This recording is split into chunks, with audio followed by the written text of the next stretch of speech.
Pregnancy में blood pressure का बढ़ जाना ये बहुत ही आम समस्या है हमारे देश में, जिसे हम प्री एक्लेम्सिया के नाम से जानते हैं। आज हम इस पर डिटेल में चर्चा करेंगे।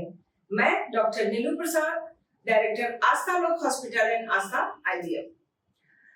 हम बताना चाहेंगे कि जब प्रेगनेंसी ठहरती है तो कुछ महिलाओं को प्रेगनेंसी के चौथे से 5वें महीने में उनका ब्लड प्रेशर का बढ़ने लगना, पेशाब में प्रोटीन का आना, शरीर में सूजन होने लगना या फिर उसे हेडेक होना, अगर ये सारे लक्षण दिखने लगे तो उसे निश्चित रूप से एंटीनेटल चेकअप किसी गायनेकोलॉजिस्ट के पास कराना अत्यंत आवश्यक है।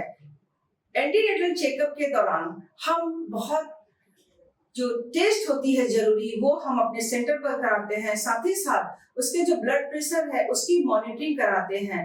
यूरिन में प्रोटीन की मात्रा कितनी है वो जांच करते हैं और उसके साथ साथ उसमें लीवर के जो एंजाइम्स हैं वो कितने अल्टर हो रहे हैं।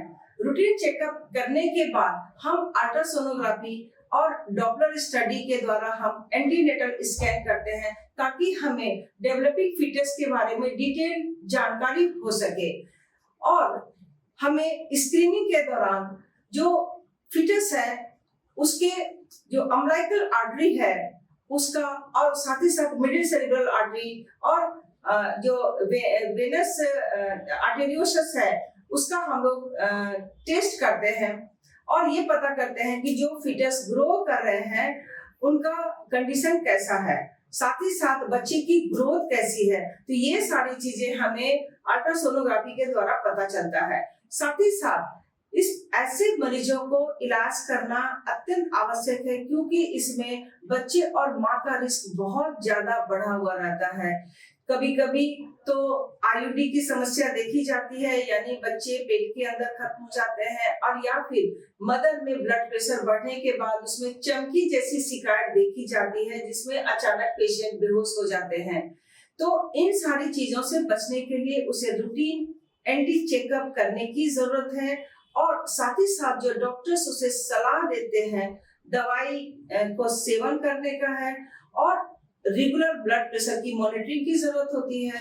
कभी कभी ऐसा होता है कि समय से पहले हमें प्रेगनेंसी को हमें टर्मिनेट करना होता है, डिलीवरी करानी पड़ती है कंडीशन माँ का और फीटस का देखते हुए, और इसके लिए हम लोग सारे बेसलाइन कंडीशन को करेक्ट करते हुए उसे हम डिलीवरी कराते हैं और उसके बाद जो कंप्लीट रिजल्ट है वो हमें अच्छा मिल पाता है। डिलीवरी के बाद बच्चे को भी एक अच्छे नियोनेटल फैसिलिटी की जरूरत पड़ती है और साथ ही साथ माँ को कभी कभी क्रिटिकल केयर यानी ICU की भी जरूरत पड़ सकती है ताकि डिलीवरी के बाद भी उसे ये जो चमकी का प्रॉब्लम है वो उसे ना आए, और ऐसे कंडीशन में हम माँ और बच्चे का एक अच्छा आउटपुट दे पाते हैं, एक अच्छा रिजल्ट दे पाते हैं।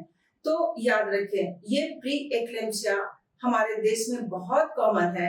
इसके लिए जरूरत है कि रेगुलर एंटी चेकअप किसी स्पेशलाइज्ड सेंटर पर करें जहां पर आपके जांच की अच्छी व्यवस्था है, अल्ट्रासोनोग्राफी की व्यवस्था काफी अच्छी है और साथ ही साथ डिलीवरी और पोस्ट डिलीवरी क्रिटिकल केयर की व्यवस्था है जिसमें हम माँ को डिलीवरी के बाद बिल्कुल ही सुरक्षित हम उसे अच्छे से बचा सकें। ये कंडीशन बहुत कॉमन है और आप इसको बहुत ही सीरियस लें और आप अपने डॉक्टर से मिलकर इसका इलाज कराएं। धन्यवाद।